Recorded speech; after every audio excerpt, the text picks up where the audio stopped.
A Vampira Amazona de Manaus, Rafilski Ferreira. Por muito tempo, especulou-se sobre o que havia ocorrido no misterioso caso da Vampira Amazona de Manaus. No intervalo de um mês, a capital do titânico estado do Amazonas viveu o mais profundo terror devido a essa ameaça sobrenatural. Aqui estão reunidos todos os documentos relacionados ao estranho acontecimento e tornados públicos para o interesse geral. Diário Oficial da União, Portaria número 98, de 29 de setembro de 1969. O delegado Milton de Arantes Filho, pela competência da Delegacia da Ordem Pública e Social, oficializa por meio dessa publicação a transferência do agente da Polícia Federal Antônio de Maia Souza, do estado de São Paulo, para a cidade de Manaus, no estado do Amazonas. Carta de Antônio Maia Souza para a família em São Paulo, Manaus, 12 de outubro de 1969.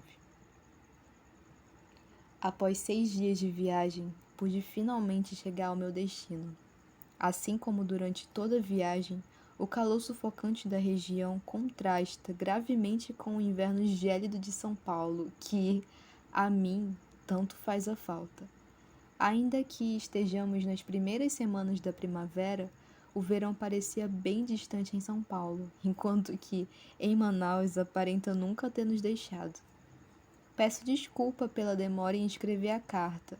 Sei do que prometi quando embarquei a viagem, mas não tive ainda um momento para refletir com intimidade essa experiência que estou vivendo. Fui bem recebido pelo oficial Jurandir Ramires Costa, um simpático e discreto caboclo de pele bronzeada que faz o possível para que me sinta em casa, ainda que não evite qualquer piada sobre a minha falta de intimidade com a natureza. O trabalho aqui é bem diferente do que prestava em São Paulo. Minha principal função é acompanhar um grupo de madeireiros na expropriação de terras indígenas. Eles oferecem muita resistência. Porém, poucos dias após uma visita numa aldeia, é notável a decadência da população local devido às doenças que os nativos não têm resistência, ou mesmo acesso a abrigo e medicamentos como nós temos. A resistência e movimentação estudantil também é bastante fragilizada, se comparada ao que ocorre em São Paulo.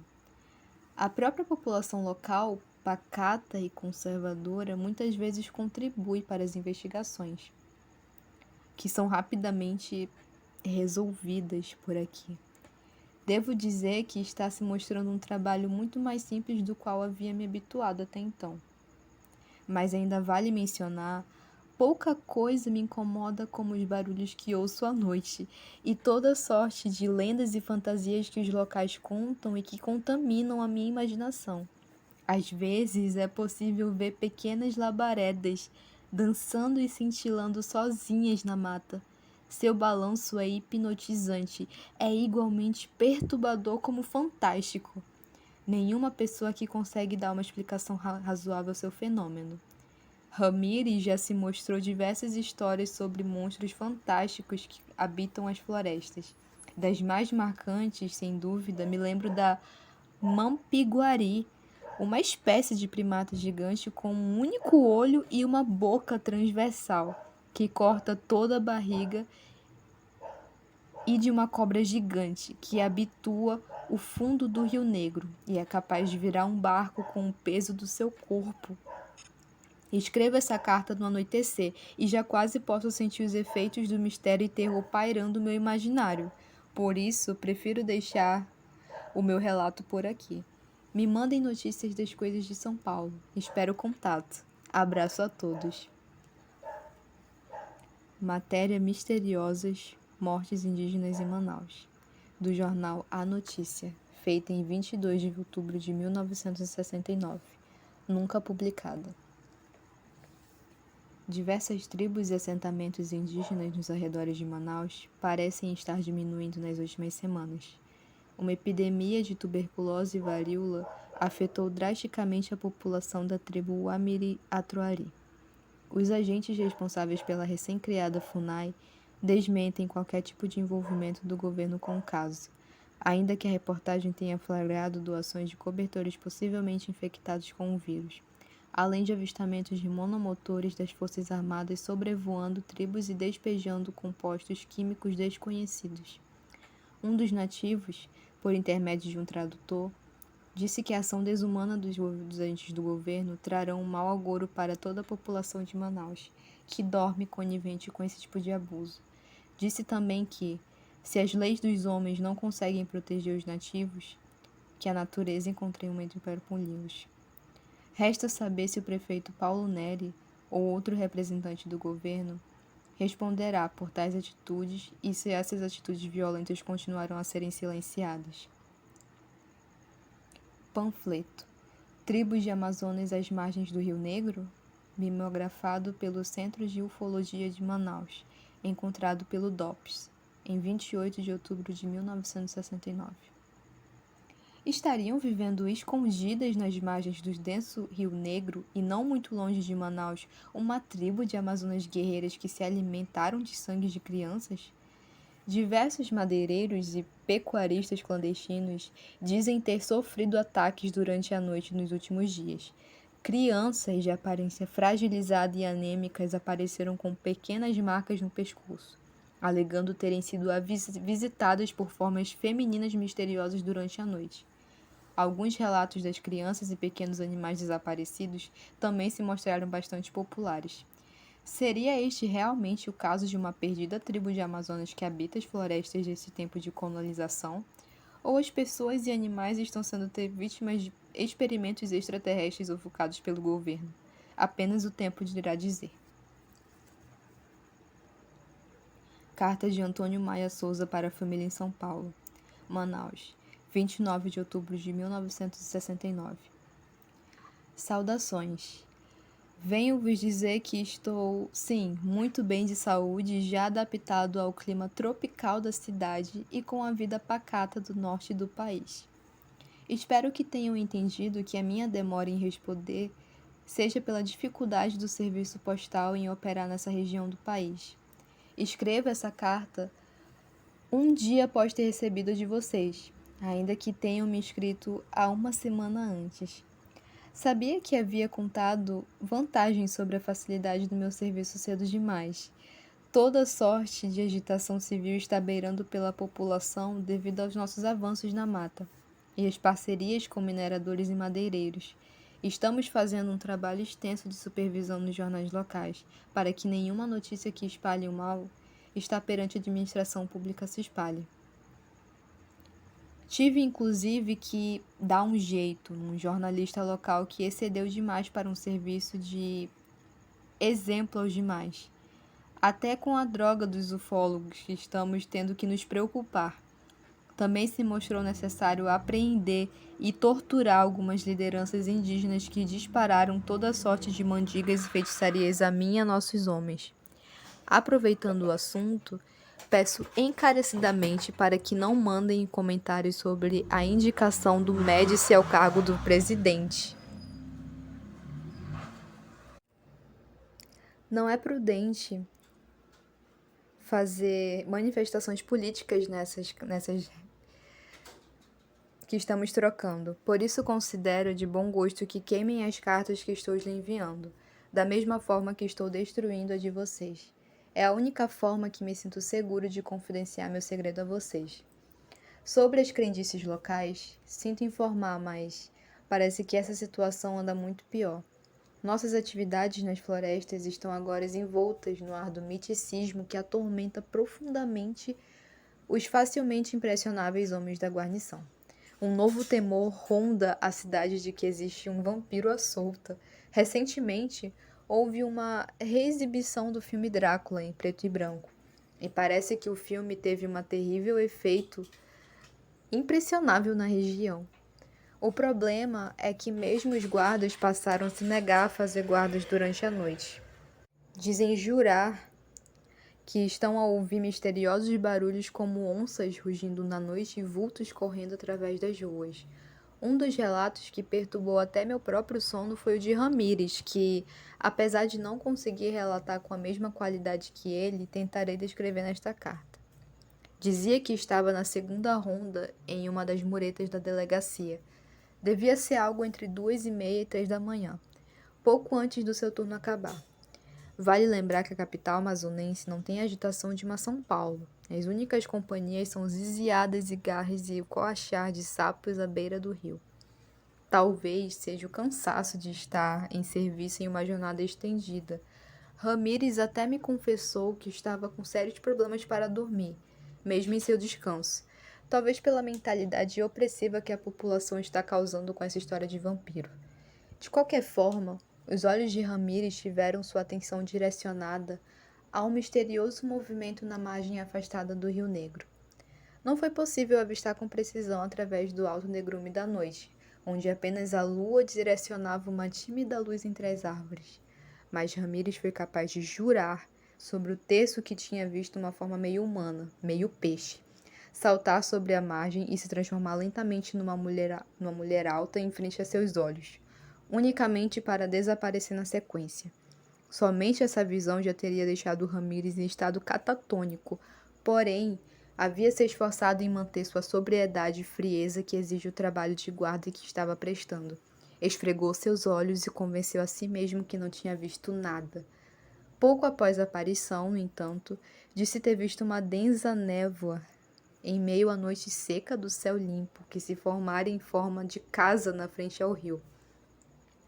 Devido ao bom contato com a população local, Ramírez sabia que lá residia o pescador que tinha um filho ainda de colo, o que explicou o estridente choro desesperado durante a madrugada. Após a névoa abandonar a casa tão rápido e misteriosamente quanto apareceu, a forma feminina novamente apareceu em frente à casa, dessa vez com a criança em seu colo. O que aconteceria só pude extrair do emocionado oficial a muito custo do convencimento. A estranha forma se debruçou sobre o pescoço da pequena criança e começou a mordê-la ferozmente. O choro agudo do menino logo se transformou no gargarejo engasgado no seu próprio sangue, até mesmo deformar e apagar por completo.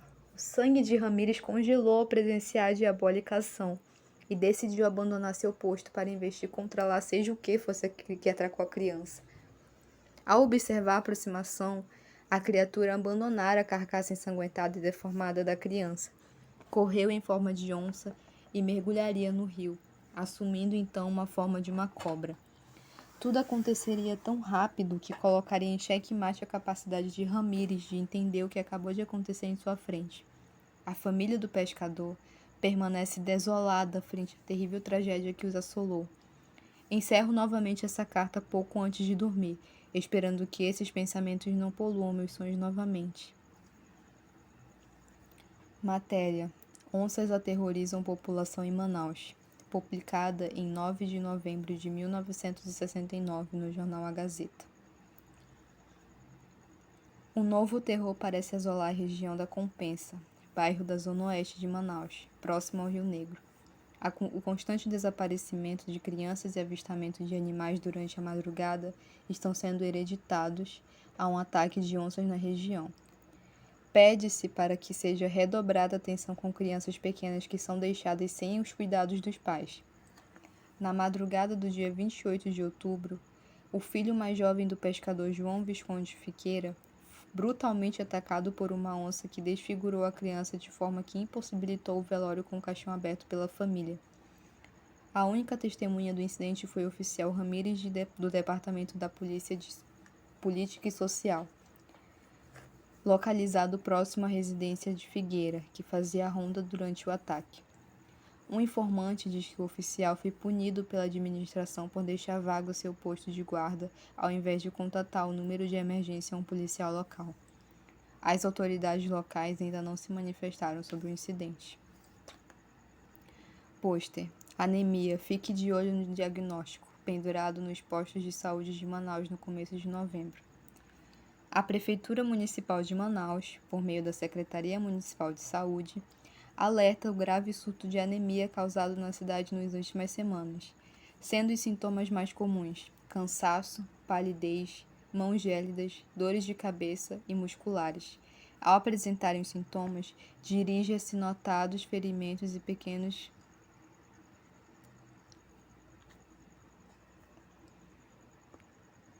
ao posto de saúde mais próximo.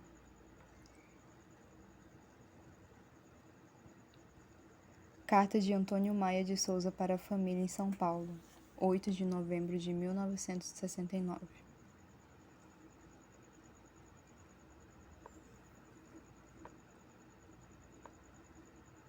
Sei que ainda não receberam minha última carta, mas as coisas andam tão malucas por aqui que preciso desabafar de alguma forma. A histeria coletiva da cidade sobre vampiros, sereias e tribos de Amazonas está no ápice. Não há uma só pessoa sã nesse lugar. Casos de crianças e mulheres desaparecidas estão pipocando pela cidade e o caos está instaurado. Isso, é claro, reflete no nosso poder de controlar as coisas. Ramírez, o único oficial que tenho como amigo aqui nessa base, ficou preso por todos esses dias por ter abandonado seu posto naquela madrugada em que a forma misteriosa atacou a criança. Só hoje que libertaram ele de sua punição, não por misericórdia, mas para o plano extremo e desesperado de amanhã. Foi destacada uma força de 30 homens, eu, Ramírez incluso, para rondarmos a região oeste e praieira do Rio Negro, à procura dos ataques misteriosos que estão acontecendo. Estão usando um aparato militar para essa maldita caça às bruxas, porque essa comunidade de peresqueiros se impressiona fácil com alguns bichos que mordem na madrugada. É mesmo o fim. Minha única satisfação é prever um fim para toda essa loucura. Notícia: Tragédia nas margens do Rio Negro, publicada na manhã de 10 de novembro do jornal A Notícia.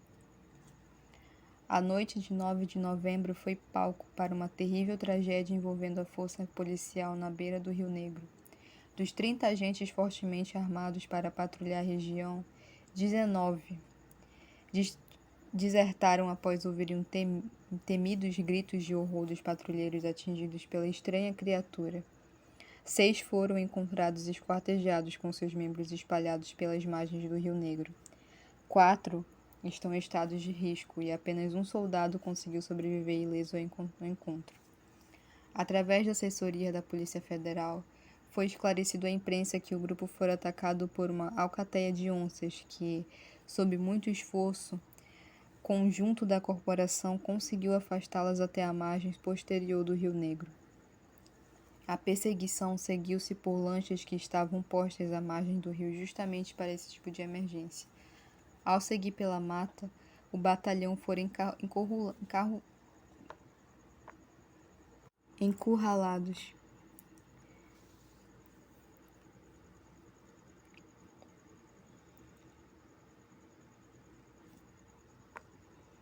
Mas o treino e a habilidade de liderança do soldado sobrevivente prevaleceu, e ele pôde matar a líder da manada, fazendo o grupo se dispersar pela mata. A esperança agora é que os ataques das feras à cidade diminuam, ou até mesmo se extinguam, pelo bem da pobre população de Manaus. Última peça para o mistério. Este foi o último relato ao caso, visto que os ataques realmente pararam na cidade. Por anos, o assunto parecia ter se encerrado e qualquer pessoa que trouxesse o fato afirmando provar a existência de vampiros era tomado como um absurdo. A história se tornado uma grande lenda do passado de Manaus, e esquecida para sempre. Até um escritor especializado em pesquisar histórias insólitas através do Brasil teve conhecimento de um ex-policial sobrevivente ao estranho caso da caça vampira. Relato de Ramírez ao escritor Paulo Vilarcal Matos, no livro Mitos e Aventuras pelo Brasil, em 1999.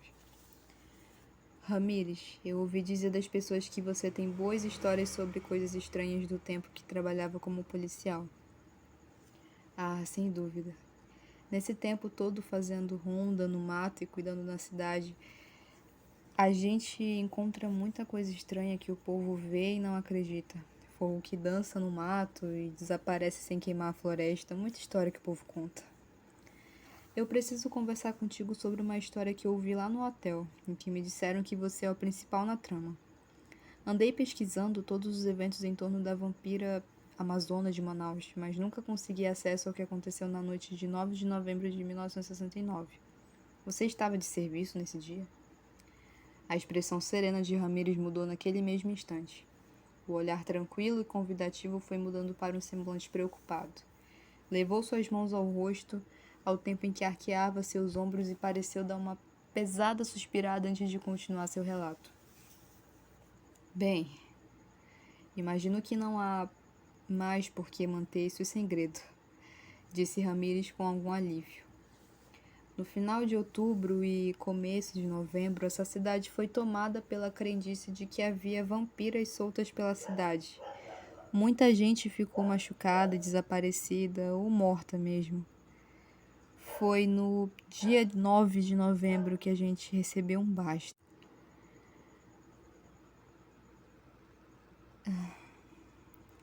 E ficamos de guarda na praia, a madrugada toda esperando pela bendita vampira, sereia, bruxa, seja o que for. Havia muitos dos nossos que ainda não acreditavam nessa história de vampira, que ficava zombando da gente. Eu levei comigo esse amuleto aqui, um velho item de proteção de um índio velho que conheci. Ramírez havia me mostrado a peça. Um artesanato simples, feito de jade em forma de sapo.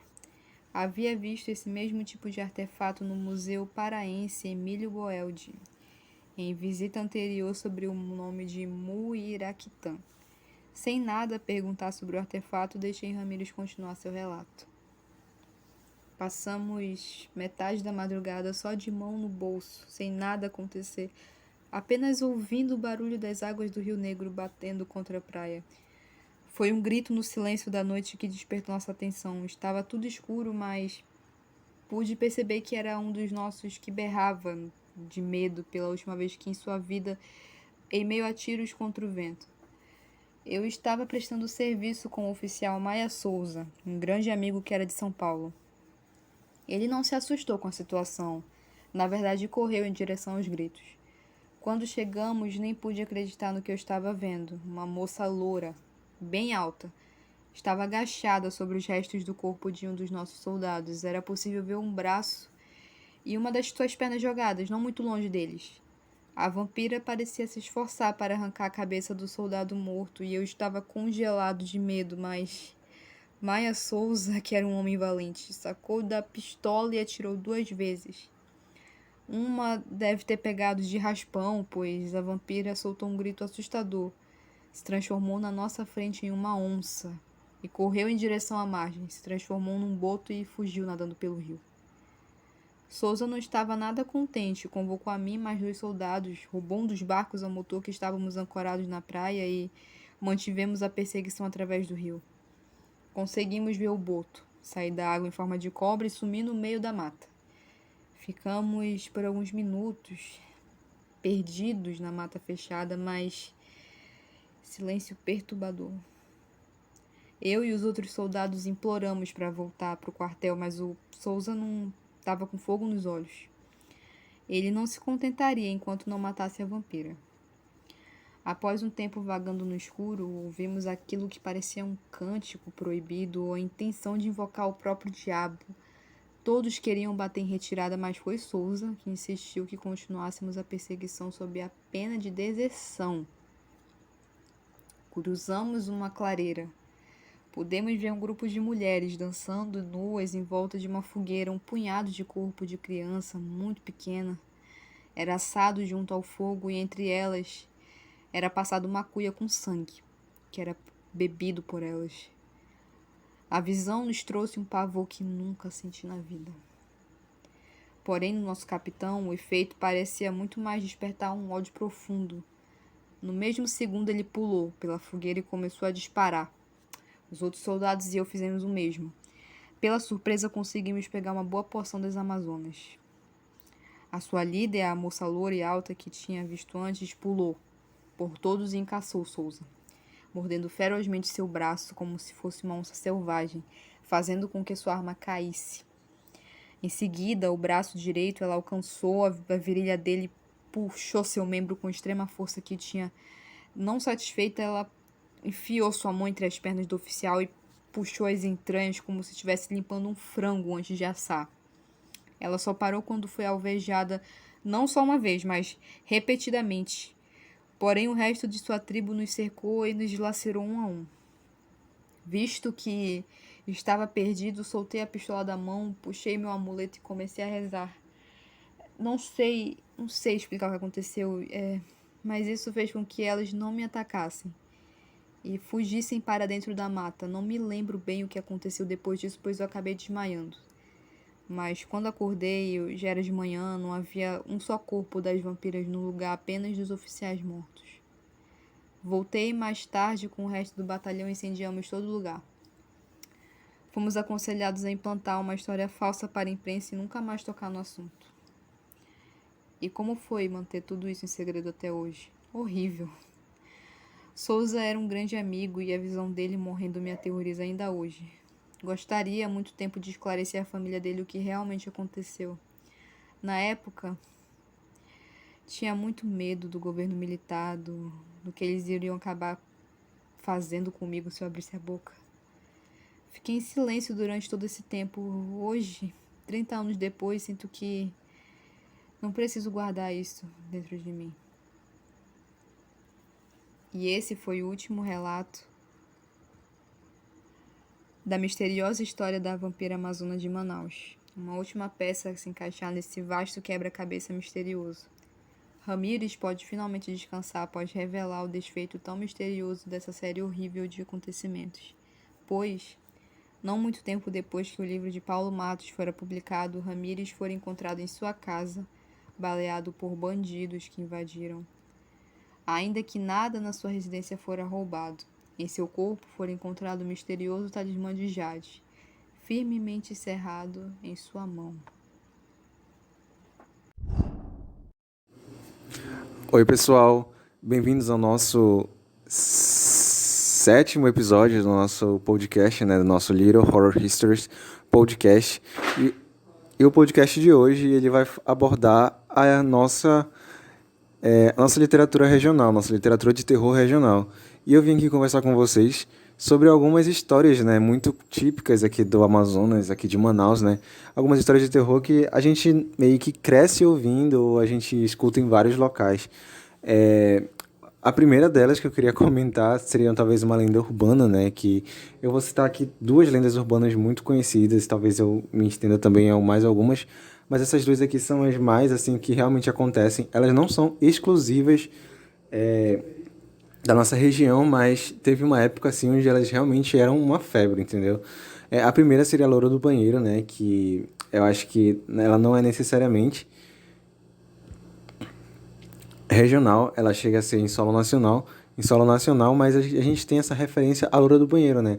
Que é uma garota que, pelo menos a história que eu conheço, a versão que eu conheço, era de uma garota que acabou morrendo no banheiro da escola. E essa garota era muito vaidosa, ela acabou morrendo no banheiro da escola e ela ficou assombrando o banheiro feminino, né? No caso, a Loura do Banheiro. E nós também temos o famoso carro preto, né? Que sequestra crianças para vender os órgãos. E teve uns anos aí que aqui, pelo menos aqui em Manaus, né? Esse carro, ele realmente as pessoas acreditavam nesse carro. Não sei se era realmente verdade ou se era só uma lenda urbana, mas assustou muitas pessoas por aí, as crianças foram proibidas de sair de casa e tal. E hoje em dia a gente considera isso uma lenda urbana. Voltando ao nosso já cenário mais, digamos assim, místico, que mexe com criaturas sobrenaturais, seres assim encantados, nós temos diversas histórias. Nós temos a Yara, que querendo ou não tem esse viés do terror, né? Que ela sequestrava não, que ela levava os navegadores, né? Digamos navegadores, os homens que estavam lá nos seus barquinhos, ela levava eles para matar afogado no fundo do mar. Tinha o Curupira, né, que ele matava os caçadores, fazendo com que eles se perdessem no meio da floresta. Os caçadores que caçavam além da conta, né, que matavam animais assim por diversão e não para sobrevivência. Nós temos a cobra grande, né, que é uma cobra enorme que fica no fundo do Rio Negro. Nós temos o Mampinguari, né, que é um monstro que tem um olho no estômago, que fede e ele é grande, e ele meio que não é a sombra, né, porque ele não é uma assombração. Ele meio que assusta as pessoas que vão na floresta. Eu cresci, digamos assim, em contato com essas pessoas com pessoas interioranas. Meus avós, eles eram do interior e minha avó, ela viveu por muito tempo no interior do Amazonas. Então ela me contava muitas dessas histórias e a gente perceber como a nossa literatura, ela é cheia dessas histórias de terror, terror entre aspas, né? Porque a nossa visão sobre elas é uma questão assim meio de horror, né? Por nós sermos meio que sempre a figura malvada que está ali atacando a floresta e tal. A gente tem esse flerte com a floresta e tal. E é interessante a gente analisar nesse conto que assim deu narrou, da Vampira de Manaus, essa questão da imagem do vampiro, né? Que como eu comentei lá, acho que foi no primeiro ou foi no segundo episódio, onde eu comentei sobre o Drácula, né? Trazer o Drácula para um contexto de Manaus. É peculiar até porque você imagina um vampiro aqui em Manaus, tipo o sol escaldante. Como seria essa relação entre o vampiro e o Amazonas, né? E nós temos a nossa lenda do lobisomem aqui de Manaus não, aqui do Brasil, né, que é na questão de um casal que eles têm 7 filhos, né, 6 são garotas, e quando o sétimo filho nasce, se ele for um menino, ele se torna um lobisomem, né. Não sei se vocês conhecem essa versão da história do lobisomem, mas é uma versão muito comum aqui no Brasil. É, o nosso folclore brasileiro, como a gente chama, né, ele é muito diversificado, pelo menos aqui na região norte, onde nós temos onde a nossa cultura se correlaciona com várias outras culturas, inclusive de matriz indígena, né, de influências indígenas. Essas histórias são muito vivas no nosso cotidiano, no nosso desenvolvimento como pessoa. Temos ainda do Guaraná, que foi de um garoto que foi picado por uma cobra e acabou falecendo e foi enterrado. E aí nasceu o Guaraná. Nós temos também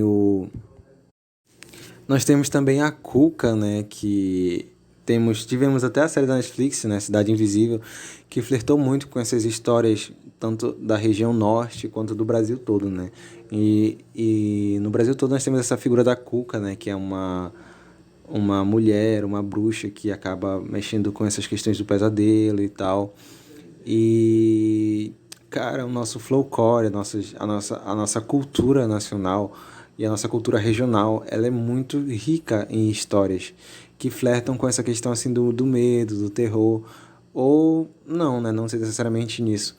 Então, perceber como essas histórias influenciam o nosso cotidiano, como essas histórias conversam com a nossa realidade, é uma coisa incrível. Tipo, você imagina como as pessoas antigamente criam nessas histórias, né?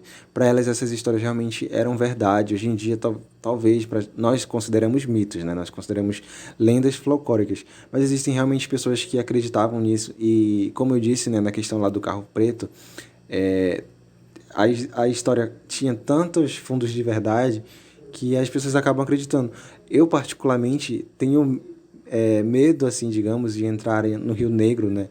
Porque por causa da cobra grande. Tipo, eu fico, caraca, será que realmente tem uma cobra no fundo do rio e tal? Contar uma experiência minha própria, né? Que uma vez eu estava com os meus tios, a gente estava andando de rabeta, eu acho que é o nome do negócio. O barquinho com um motor, né? No caso, a canoa que estava com um motor. E aí a gente estava, isso era de noite, nós estávamos num sítio da minha avó, que ela tinha lá pro interior. E aí o meu tio começou a falar, olha a cobra grande ali e tal. Então, essas histórias, elas estão tão entranhadas na nossa cultura, no nosso cotidiano, que a gente acaba crendo em algumas delas, né? Querendo ou não, essas histórias acabam influenciando a nossa maneira de ver o mundo, e que é uma maneira muito fantástica, porque essas histórias realmente revelam traços da nossa cultura, traços do nosso desenvolvimento como sociedade, como essas histórias formaram a cultura regional.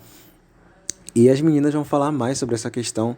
Então eu espero que esse episódio seja, tipo, um episódio que vocês ficar tipo, caraca, realmente a minha cidade está cheia de referências a essas histórias e tal. Então é isso, galera. Agora eu passo minha palavra para as meninas. Até mais.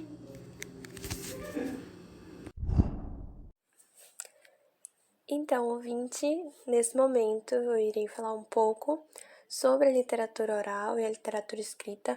Não vai ser uma abordagem muito longa, repassando por cada período histórico. Isso é uma coisa mais geral, só para direcionar e apresentar sobre que nem sempre as histórias elas eram registradas através da escrita, que antes da escrita surgir já havia uma outra forma de registro, que foi através da oralidade. Então, justamente antes da escrita, a vivência em si, não somente histórias inventadas, ou até mesmo alguns relatos que eram observados na comunidade, na sociedade, mas a própria vivência, o dia a dia, era alicerçado na oralidade. As sociedades elas eram não históricas ou pré-históricas e tinham como referência também os mitos. Então, a transmissão oral era a base da conservação desses conhecimentos adquiridos durante a experiência humana das pessoas, bem como também de suas ideias e de suas crenças. Então, nesses tipos de sociedade, a memória ela se configura como uma lembrança temporal. E trazendo para cá, para nossa região, vemos essa tradição de relatos, de histórias e mitos com sociedades indígenas, junto com suas tradições e memórias. Então, existem histórias e situações que são somente conhecidas por nós hoje por conta dessa linguagem oral, dessa literatura oral, que se tinha de repassar os conhecimentos, as histórias, as vivências de geração para geração. E sendo assim, a escrita ela já vem para perpetuar e eternizar essas mensagens que estariam disponíveis apenas na oralidade. Então a gente vê nessas sociedades pré-históricas, com os gregos, e como eu já falei, até nessas sociedades indígenas, a oralidade prevalecendo, né, naquela época. E já agora nós vemos justamente a escrita, né? Então, através do ato de escrever, os autores eles querem levar adiante seus pensamentos, eles já querem registrar do jeito que eles pensaram, né? Sem dar margem a acréscimo de informações ou experiências de outras pessoas, porque a oralidade ela tinha essas situações também. Então, a escrita, ela carrega nela essa experiência, sentimentos também, visões de mundo. Então, na antiguidade, sem a presença da escrita, as lembranças elas eram conservadas através de conversas, de debates e que eram sujeitas à falha da memória, né? E, entretanto, eram entregues também para a imaginação, né? Às vezes as pessoas acrescentavam coisas ou supressão, as pessoas eliminavam algumas partes da história. Então, a memória, ela sustentava o homem nessas suas necessidades mais urgentes, né? Que era de contar sua história, de explicar a si mesmo e o mundo e os fenômenos que o espantavam. Então, para administrar tal experiência sobre o que se conhecia, as gerações vindouras, né, nasce essa narração criadora através dos mitos e das lendas, corporificando esse universo e essas forças poderosas, animadas, endeusadas, sobrenaturais, atuando com vontades semelhantes às necessidades daquele homem primitivo. Então, no contexto dessa transmissão oral, pode-se afirmar que da palavra viva surgiu o mito, e também do mito nasceu o conto. Então, através disso, com isso, né, nós vemos que a escrita desses contos também, ela já surgiu para registrar uma só versão da história, para poder ter essa garantia também de repassar de geração para geração, mas que a gente observa que mesmo nessa uma versão da história, a gente consegue identificar também uma mudança cultural, uma mudança de costumes dentro, né, das histórias. Então, é praticamente isso. Antes era uma sociedade oral, né, que se comunicava apenas oralmente. Depois a escrita veio para tentar auxiliar nessa propagação das histórias, dos contos, até que as duas se complementam, né? Mas que a gente tem que pensar que não existe somente, né, questão escrita. Agora nós temos os mitos daqui na região amazônica, os mitos indígenas, as histórias do folclore, escritas também, repassadas através de livros, mas que nós temos que pensar que essas simbologias, que essas histórias, elas antigamente eram apenas de forma oral. Tanto que tem alguns contos de terror que foram estruturados através de, por exemplo, uma avó me contou, né? A minha avó, que recebeu a informação da avó dela, de outros ancestrais, de outros antepassados, foram repassando essas histórias oralmente, né? E agora nós iremos passar para a parte de análise de alguns contos regionais. Olá, ouvinte, aqui é a Julie. Eu vou falar não, eu vou fazer uma análise um pouco mais aprofundada sobre o conto Veredito, que foi o conto que a Fernanda leu no nosso primeiro episódio. E se vocês não lembram muito, eu sugiro que vocês voltem no primeiro episódio e ouçam bem. A narração da Fernanda tá perfeita, inclusive. Não é puxando o saco. Bom, eu pretendo fazer uma análise da estrutura do conto em si e, claro, falar um pouquinho sobre a história, né? Esse conto do Jean Santos, ele tem a introdução com a apresentação dos personagens, né? Que são a Nuala, o Ivan e a Aurora. A Nuala, ela é filha do Ivan e a Aurora é a gatinha que é muito bem trabalhada dentro desse conto, né? A gente sente que o autor tenta trazer essa aura indecifrável dos gatos para dentro do conto, que a gente tanto vê por aí. Eu tenho uma gatinha preta, às vezes ela fica olhando, encarando a parede, sabe? Muito bizarro, às vezes eu fico me perguntando o que ela tá vendo. Mas enfim, o Ivan, né, é o personagem que mais aparece, assim. Ele é o pai da Nuala. E, no geral, o conto todo, né, eles estão numa nova casa, se mudaram, porque a mãe da Nuala, esposa dele, morreu, enfim. E o conto todo, ele tá sempre muito preocupado, depressivo, claro. Quando eu digo preocupado, tá, gente? É preocupado com o estado da filha dele, né? Que até então ela tinha se apegado muito à Aurora, que era a gatinha. Então, de certa forma, ajudava ela a lidar com o luto da mãe. E mesmo o Ivan não gostando muito da gata, ele aceita porque ele vê que é uma forma da filha não ficar mal, né, etc. Mas a todo momento que a gente vai lendo, a gente vê que ele se sente extremamente culpado com algo, né? Mas, enfim, esse conto ele é narrado em terceira pessoa, né? É um narrador observador, ele não tá participando do conto. E agora eu vou falar um pouquinho da estrutura, né?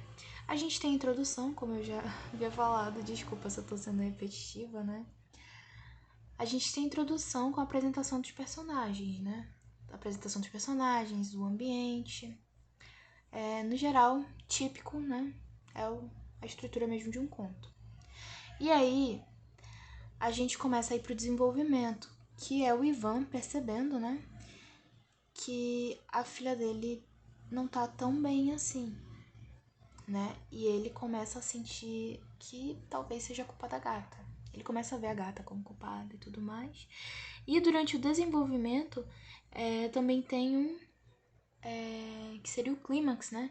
Que é quando o Ivan chega no ápice do ódio dele pela gata e ele começa ele tá na lavanderia, né? Começa a acariciar a gata e por um momento ele fica, nossa, até que ela é legal. E aí a gata arranha ele.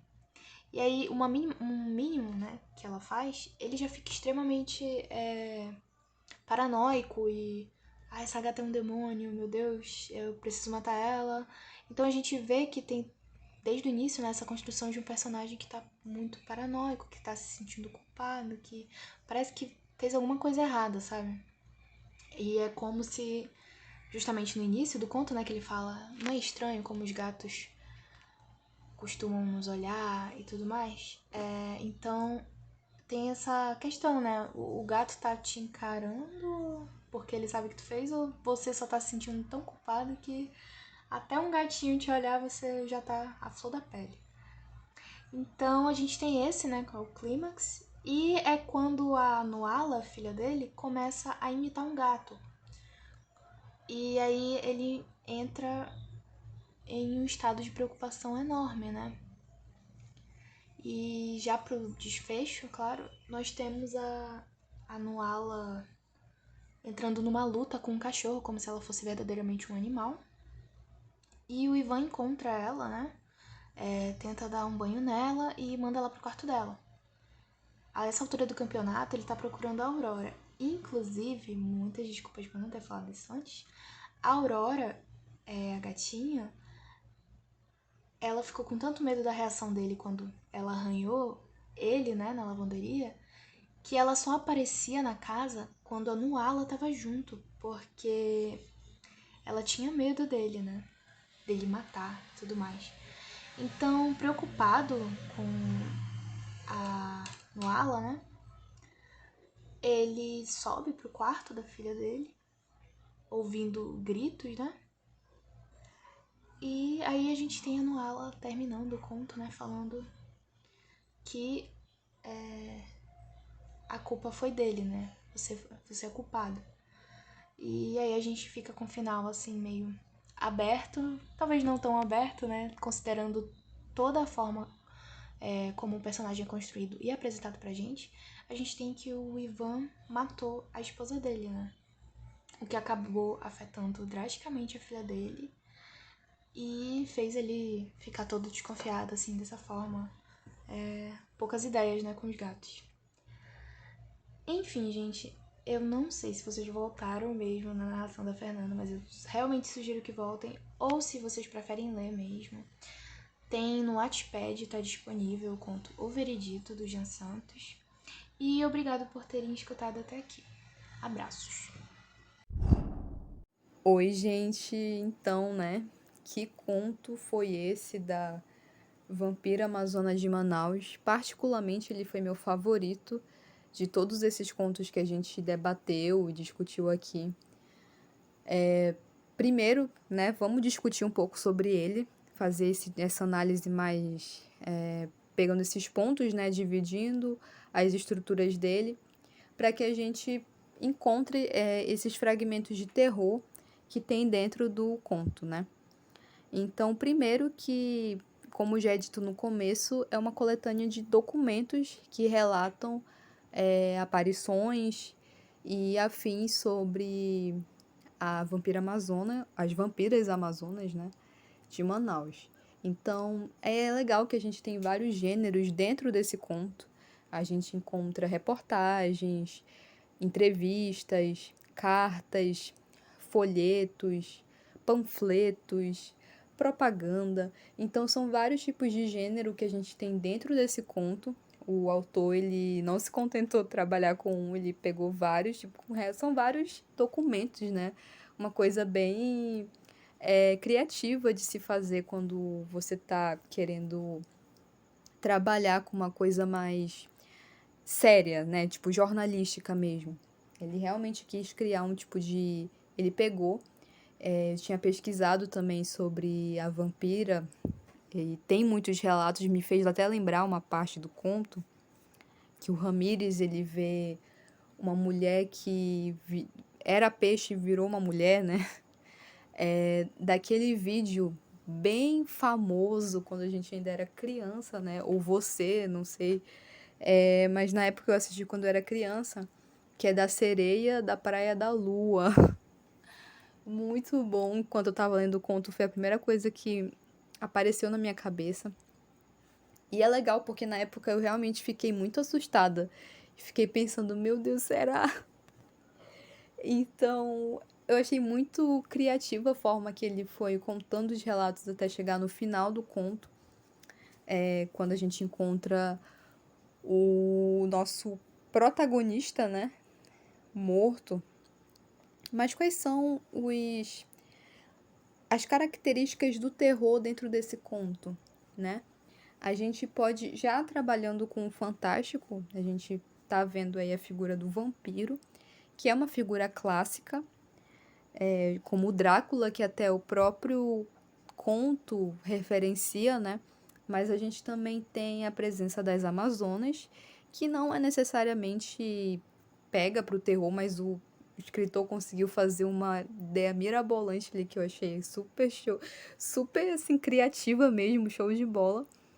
E juntar a vampira com a lenda das Amazonas, que, né, são mulheres guerreiras que vivem isolados em grupo, né? Então a gente já tem aí essa figura do vampiro. A gente também tem essa construção do suspense, do mistério do que será que está acontecendo, né? Com essas crises de anemia. A gente também tem o ataque das onças, né? O autor ele pegou vários fragmentos que são regionais, né? Para montar esse tipo de conteúdo dentro da história dele. Então, é até interessante falar que a gente também poderia colocar como uma própria distopia, porque não é uma coisa que fica resolvida. E a gente sabe que tem todo uma conspiração por trás do que realmente aconteceu, né? A gente sabe que a gente vê muita corrupção dentro do conto, como as coisas não são resolvidas, sempre são deixadas para lá. E só quando realmente o terror se espalha pela cidade, que é quando reúnem todos os policiais para essa caça, né? Então ali a gente vê realmente do horror puro, né? A gente vê o susto, o medo dos policiais de enfrentarem até então esses vampiros, né? E aí o massacre que acontece entre eles, que as vampiras vão desmembrando todos eles, e quando eles chegam mais lá para aquela parte da montanha do outro lado do rio, elas cultuando um ritual de, eu não poderia chamar de canibalismo, né, com as criancinhas bebendo sangue, já levando para essa parte mais gore, né, que a gente tem, que é mais violenta mesmo. Quando o próprio Antônio, ele conta, faz o relato dele extremamente amedrontado. E é interessante como o autor, ele pega essas referências regionais, né? Não só falando dos animais e da própria figura das indígenas. A pedra, já existia essa lenda de que, não das Amazonas em si, mas de indígenas, de mulheres indígenas que tinham um grupo e elas não queriam se casar. E elas cultuavam essa pedra que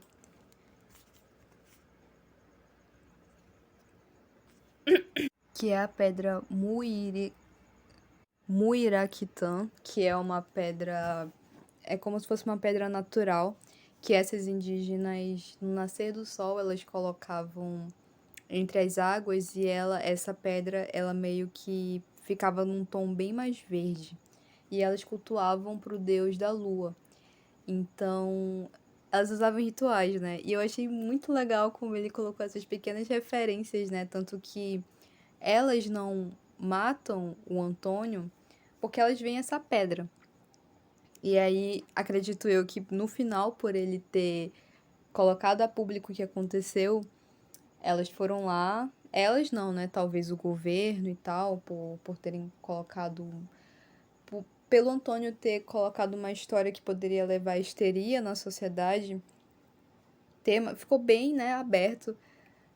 O final também foi bem criativo pela parte do autor, porque você fica pensando, foram as Amazonas? Foi realmente o governo que assassinou ele? Até porque se elas fugiram se elas deixaram ele vivo e foram embora depois de ver a pedra, por que elas matariam ele anos depois, né? Então acho que faria mais sentido o governo mesmo.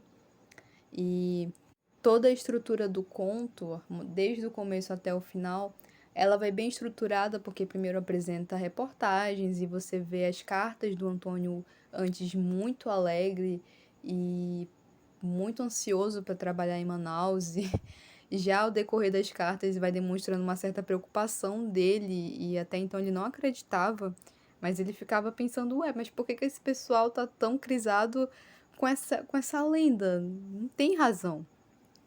Até chegar ao final, lembrando que no meio dessas cartas do Antônio, também são colocadas essas reportagens falando sobre a crise de anemia, né, o ataque das onças, então já eram indícios do que estava acontecendo, mas tudo por debaixo dos panos. Aí falando para não deixar as crianças sozinhas, sempre ter um acompanhamento de um adulto ali, porque muitas delas estavam desaparecendo, os animais também. Então teve todo um cuidado do autor de selecionar os lugares certos daqueles gêneros, né? Tanto como os panfletos, as reportagens que não foram publicadas. Teve todo o cuidado para começar a desenvolver esse mistério, para que deixasse a gente mais curioso para o final do que seria ou do que seriam esses vampiros, quem são eles, né? No fim é que a gente descobre que são mulheres, as próprias Amazonas, né? Até fica no ar, assim como o nosso estado, Amazonas, foi nomeado quando chegaram aqui e viram, né, as mulheres e acreditavam que eram as Amazonas, então viram aquelas mulheres, essas vampiras fortes e já acreditavam ser as Amazonas. Foram todas as pistas, né, as referências que foram implantando em mim. Então, a maneira que o conto é construído é muito bem elaborada, assim como as próprias referências que ele coloca. E genial, simplesmente isso. Acho que deveríamos apoiar muito mais a leitura regional. Não sei de onde você está ouvindo, mas é sempre bom a gente exaltar a nossa própria história, né? E então fica a dica, leiam histórias regionais e simbora.